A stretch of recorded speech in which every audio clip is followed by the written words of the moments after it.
Let's jump right in. Welcome to This Explainer. Today, we're setting the stage for a completely neutral, objective breakdown of four major political news items that recently made waves on a prominent conservative broadcast.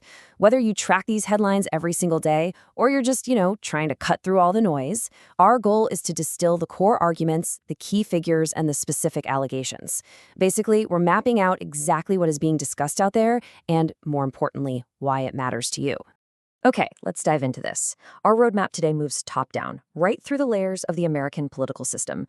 We'll look at Supreme Court cases to watch, dive into SPLC testimony under fire, examine why an ActBlue CEO pleaded the Fifth, and finally look at local allegations of voter fraud. Starting at the top. Section 1. Supreme Court cases to watch, awaiting the final rulings.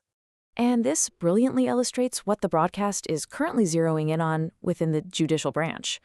Now, they actually described some recent rulings as totally mundane, kind of like watching grass grow.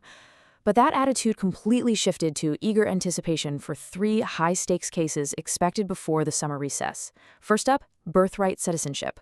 The commentators claimed the administration really struggled during these arguments. Second, Washington state's mail-in ballots, specifically a policy allowing them to be counted up to 21 days after the election. And third, laws regarding transgender athletes in sports out of West Virginia and Idaho.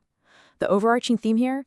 They are bracing for rulings that could absolutely shake up the political landscape.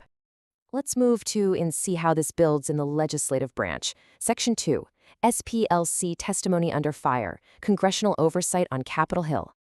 The broadcast spent a huge chunk of time praising Congressman Brandon Gill for, frankly, a surgical line of questioning directed at the Southern Poverty Law Center's CEO, Brian Fair. They zeroed in on this incredibly tense exchange where Gill pressed the CEO about a Maine Democratic Senate candidate who reportedly has a Nazi SS death head tattoo. Gill just flat out asked if someone with that tattoo should serve in the Senate. The commentators really applauded Gill's calm preparedness. He relied on simple, direct yes or no questions that forced the witness right onto the record. Now, what's really interesting about this is the staggering financial allegation tied to that testimony. The source material claims the Southern Poverty Law Center actually used $4.1 million to fund extremist groups. Let that number sink in. They're alleging the SPLC is basically creating the very issues they claim to eradicate. On top of that, it's reported that Acting Attorney General Todd Blanche has actively prioritized this specific case. So according to the broadcast, we might be seeing some aggressive action from the Department of Justice real soon. That brings us to Section 3. ActBlue CEO pleads the Fifth. Financial scrutiny of political platforms. We're still on Capitol Hill here, but the focus shifts to a second major congressional hearing. This one features Representative Jim Jordan grilling Regina Wallace-Jones, the CEO of the fundraising platform ActBlue. The core issue they're asking: how much fraud is too much fraud? The broadcast accuses the platform of acting like a highly sophisticated conduit for illicit funds. We're talking about allegedly accepting up to $38 million in contributions that show signs of foreign origin. The argument they're making is that by allegedly turning off basic credit card security checks, like verifying that little CVV number on the back of your card, the platform essentially rolled out the red carpet for untraceable gift cards and foreign money to flood right into the system. So the crucial point is how the platform's leadership actually reacted to these allegations when they were under oath. When pressed about the foreign money and the potential fraud, the CEO repeatedly invoked her Fifth Amendment rights. And get this, it wasn't just her. Reportedly, 5 ActBlue insiders invoked the Fifth over 150 times during questioning. Over 150 times.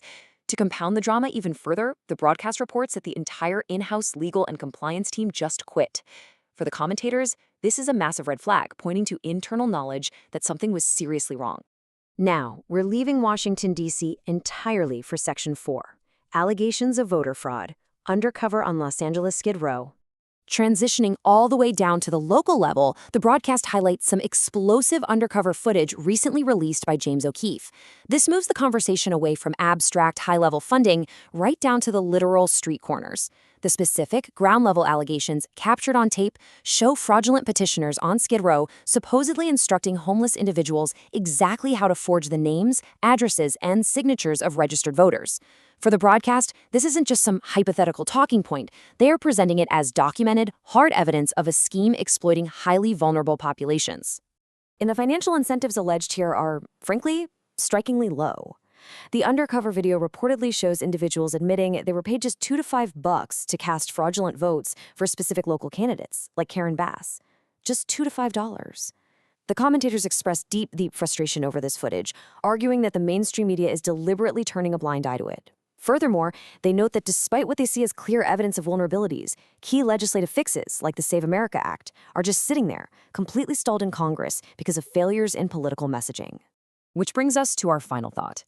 When you look at the whole picture, from the Supreme Court's pending, landscape-altering decisions to those dramatic Fifth Amendment pleas happening in Congress, all the way down to $2 payouts on Skid Row, the broadcast analysis paints a picture of a system under severe stress. And it leaves us with a really vital question. How will these varying levels of governmental and electoral oversight impact public trust going into future election cycles? Understanding these source claims is absolutely crucial for grasping the broader national conversation. Thank you so much for joining me for this explainer.